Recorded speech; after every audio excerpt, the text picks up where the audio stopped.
बिस्मिल्लाहिर्रहमानिर्रहीम। अस्सलाम वालेकुम स्टूडेंट्स। भाई मैट्रिक क्लास है और फिज़िक्स की बुक है, हमारा चैप्टर नंबर 11 है साउंड। इसके उस दिन एक्सप्लेनेशन और एमसीक्यूज़ हो गए थे, आज क्वेश्चन आंसर स्टार्ट किए हैं। तो क्वेश्चन नंबर 1, 2, 3 और 4। क्वेश्चन नंबर 1 है, how is the sound produced. Sound is produced by vibrating sources place in a medium, जैसे एयर, वाटर और solid. A vibrating object in the medium causes of alternating compressions and refraction that carry the sound further away through the medium. This energy travels from one point to another as a wave. ठीक है भाई, जो sound है वो कैसे पैदा होती है, किसी चीज़ की वाइब्रेटिंग जो है वो वाइब्रेट होती है और एक मीडियम के थ्रू, चाहे वो हवा हो, पानी हो या सॉलिड कोई भी चीज़ हो, तो वो वाइब्रेटिंग जो ऑब्जेक्ट होता है वो कंप्रेशन और रेयरफेक्शंस, ये मैंने आपको बताया था। कंप्रेशंस जहाँ पे एयर प्रेशर ज़्यादा हो जाए और रेयरफेक्शन जहाँ पे एयर प्रेशर कम हो।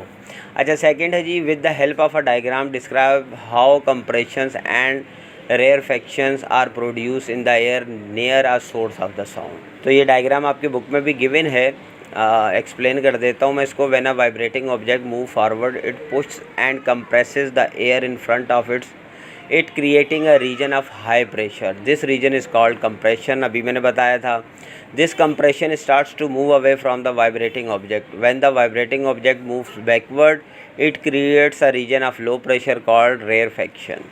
As the object move back and forth rapidly, a series of compressions and rarefactions are created in the air.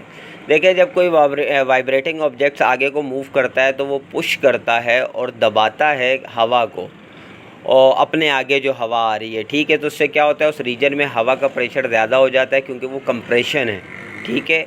लेकिन जब वही वाइब्रेटिंग ऑब्जेक्ट आगे की बजाय पीछे को आता है, बैकवर्ड होता है, तो वो फिर क्या करता है, वो लो प्रेशर करता है उस रीजन में, तो उसको हम कहते हैं रेयरफेक्शन।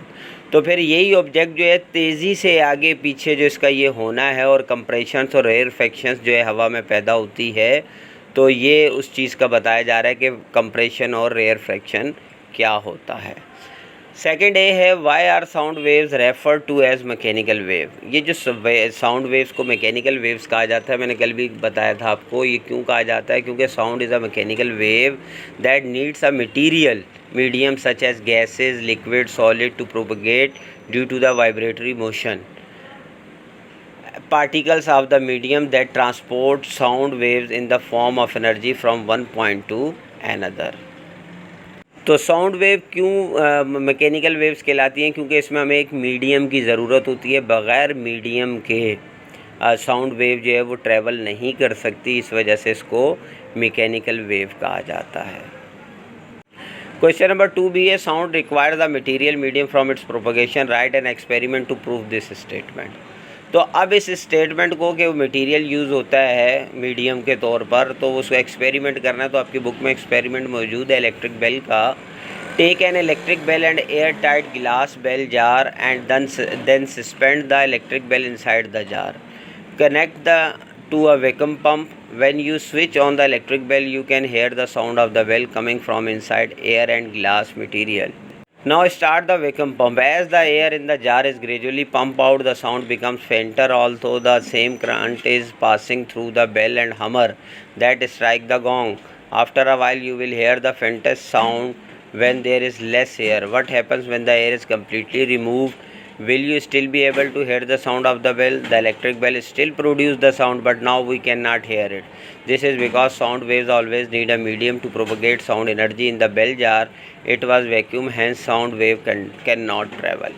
देखिए, जब तक वैक्यूम नहीं था उस बेल जार के अंदर, तो उस बेल जार की आवाज़ आ रही थी। फिर जब हमने वैक्यूम उसमें कर दिया, तो जब तक थोड़ी सी भी हवा थी तो बेल बज रही थी, लेकिन ना बड़ी धीमी आवाज़ आ रही थी। लेकिन जब मुकम्मल तौर पर जार के अंदर से हमने एयर डिस्चार्ज कर दी, तो बेल तो हमर भी काम कर रहा है, हमर उस पर बेल पे लग भी रहा है, नज़र आ रहा है, लेकिन आवाज़ नहीं आ रही, चूँकि मीडियम नहीं है।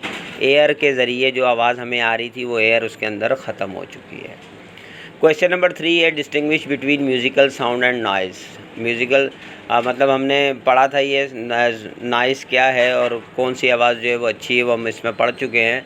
तो म्यूज़िकल जो साउंड होता है ये आवाज़ अच्छी लगती है, प्लेजेंट होती है, तो इसमें इसके बारे में बता रहे हैं।